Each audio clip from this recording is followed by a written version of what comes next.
जैसा कि हम लोगों ने पिछली दफ़ा बताया था कि बोन मैरो ट्रांसप्लांट की कौन से टाइप्स होती हैं, तो कैसे किया जाता है, ये हम आपको स्टेप बाय स्टेप बताएँगे, ताकि अगर कोई भी आपकी फैमिली में ऐसा शख्स मौजूद है जिसको बोन मैरो ट्रांसप्लांट की ज़रूरत है, तो उसको समझ आ सके कि बोन मैरो ट्रांसप्लांट क्यों किया जाता है, उसकी क्या ज़रूरत है और वो किस तरीके से किया जाता है, ताकि जब आपको कोई अटेंडेंट ट्रांसप्लांट वाला मरीज़ के साथ हो, तो उसको अंदाज़ा हो कि नेक्स्ट स्टेप कौन-सा होगा। मैंने बताया था कि जो बोन मैरो ट्रांसप्लांट है, बोन मैरो ट्रांसप्लांट की किस्मों में एक ऑटो ट्रांसप्लांट का मतलब ये है कि अपनी ही बोन मैरो हमने इस्तेमाल की है। तो आप समझ सकते हैं कि ये bone marrow transplant, auto transplant सिर्फ उस सूरत में हो सकता है जब मरीज को बोन मैरो में खुद कोई प्रॉब्लम नहीं है, जिस तरह कुछ कैंसर्स हैं, गिल्टियों के कैंसर्स हैं, जीजों के कैंसर हैं, जिसमें मरीज की बोन मैरो कोई इशू नहीं है, सिर्फ मसला बोन मैरो से कहीं बाहर है। लेकिन वो बीमारियां जिसमें मसला ही बोन मैरो का है, जिस तरह थैलेसीमिया है, जिस तरह ब्लड कैंसर है, जिस तरह इम्यूनोडेफिशिएंसीज हैं, या और बहुत सारी बीमारियां जिसमें इशू ही बोन मैरो का है, जहां इशू ही खून का है, जहां प्रॉब्लम ही ये है कि खून सही तरीके से नहीं बन रहा,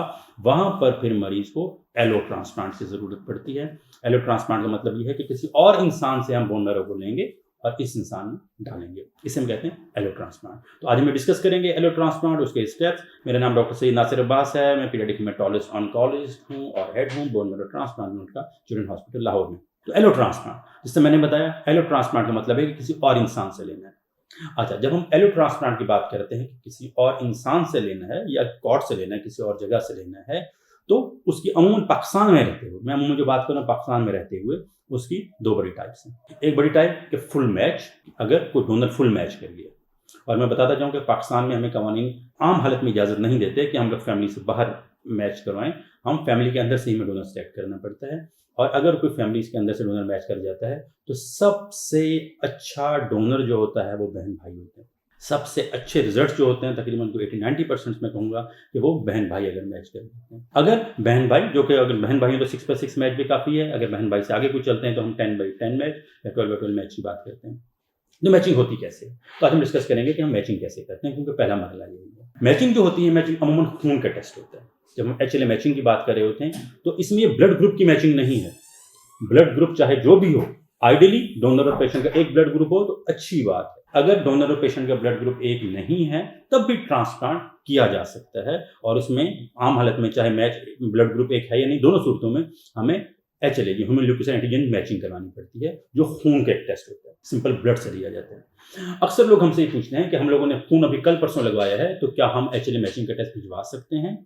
तो हम उनको बताते हैं कि कोशिश करें कम से कम 5-7 दिन का गैप हो। जब आपने ताज़ा खून लगवाया हुआ है, तो कम से कम 5-7 दिन का गैप हो, तो आप उसके बाद एचएलए मैचिंग का टिश्यू का टेस्ट भिजवा सकते हैं। और ये खून का टेस्ट होता है। डोनर का भी सैंपल खून से लिया जाता है, पेशेंट का भी सिंपल खून से टेस्ट लिया जाता है। इसको हम लेबोरेटरी में यूरिन एक्सट्रैक्ट करके इसकी देखा जाता है कि दोनों मैच कर रहे हैं कि नहीं कर रहे हैं। अमूमन बहन भाइयों के 25% चांस होता है कि बहन भाई अमूमन मैच कर जाएंगे। अच्छा, इसकी दो बड़ी टाइप्स होती हैं, क्लास 1 और क्लास 2।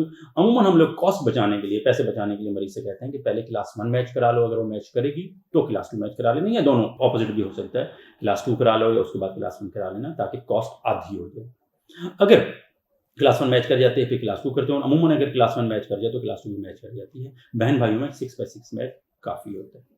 पाकिस्तान में जितनी एचएलए मैचिंग हो रही है, वो सारी लो रेजोल्यूशन या इंटरमीडिएट रेजोल्यूशन है।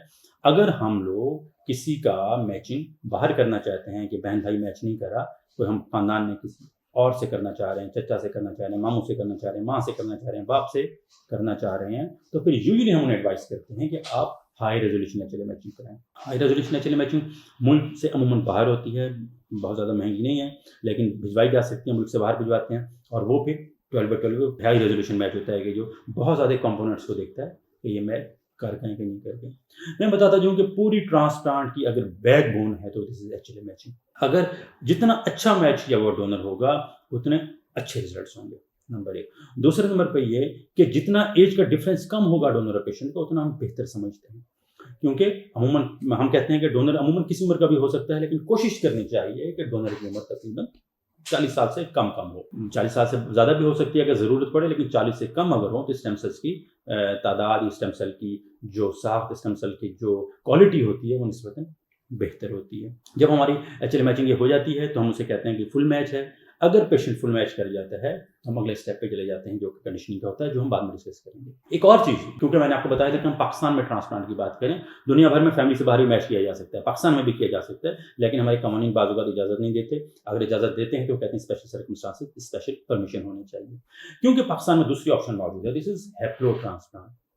फुल मैच अगर ट्रांसप्लांट नहीं है, 1:2 मैच नहीं है, पूरे तौर पर मुमकिन नहीं है, तो अगर वो फुल मैच से कम होगा, जितना भी होगा हम उसे हैप्लो ट्रांसप्लांट कहेंगे, जो हाफ मैच ट्रांसप्लांट है। हाफ मैच ट्रांसप्लांट भी किया जा सकता है, मगर उसमें कॉस्ट बढ़ जाती है और रिजल्ट्स निस्बतन कम हो जाते हैं। अगर हम बच्चों में ट्रांसप्लांट की बात करें तो अमूमन माँ-बाप जो होते हैं बच्चे से हाफ मैच होते ही हैं। तो हाफ मैच ट्रांसप्लांट में अगर माँ-बाप हों तो हम हाफ मैच ट्रांसप्लांट कर सकते हैं। उसका मैंने पहले भी आपको बताया था एक दफ़ा कि हैप्लो ट्रांसप्लांट में फिर हमें एंटीबॉडीज़ वगैरह देखनी पड़ती हैं, जो कि अगला मरला है। अगर हाफ मैच है तो हम फादर को अमूमन प्रेफ़र करते हैं, मेल डोनर को अमूमन प्रेफ़र करते हैं। अगर फीमेल को करना पड़े तो उस फीमेल को प्रेफ़र करते हैं जो या तो शादीशुदा ना हो, अगर शादीशुदा हो तो बच्चे ना हो, अगर बच्चे हैं तो कम हों। क्योंकि मल्टीपैरा खातून जो होती है, जिसके बहुत सारे बच्चे हों, उसके साथ ट्रांसप्लांट, उसके साथ निस्बतन मुश्किल होता चला जाता है। तो पाकिस्तान में बिल्कुल एचएलए मैचिंग हो रही है। सबसे पहला स्टेप एचएलए मैचिंग का है। अगर किसी भी को ख़ानदान में ट्रांसप्लांट की ज़रूरत है, तो उसकी अपने बहन-भाइयों से मैचिंग कराएँ। अगर बहन-भाई मैच नहीं करते, तो फिर उसके जो जितना करीबी इंसान होगा, उतना ट्रांसप्लांट कामयाब होगा। और अगर फुल मैच डोनर अवेलेबल ना हो, तो हाफ मैच डोनर से भी ट्रांसप्लांट किया जा सकता है, लेकिन बहरहाल उसमें कॉस्ट थोड़ी ज़्यादा होगी और रिजल्ट्स नहीं होंगे। अगले मरहले में इंशाल्लाह हम बताएँगे कि जब एचएलए मैचिंग हो जाती है, तो फिर हम लोग आगे कैसे जाते हैं और हम ट्रांसप्लांट में मज़ीद क्या चीज़ें देखते हैं, जो कि ज़रूरी होती हैं ट्रांसप्लांट से पहले और उसका बहुत असर होता है ट्रांसप्लांट के रिजल्ट्स के ऊपर। बहुत-बहुत शुक्रिया।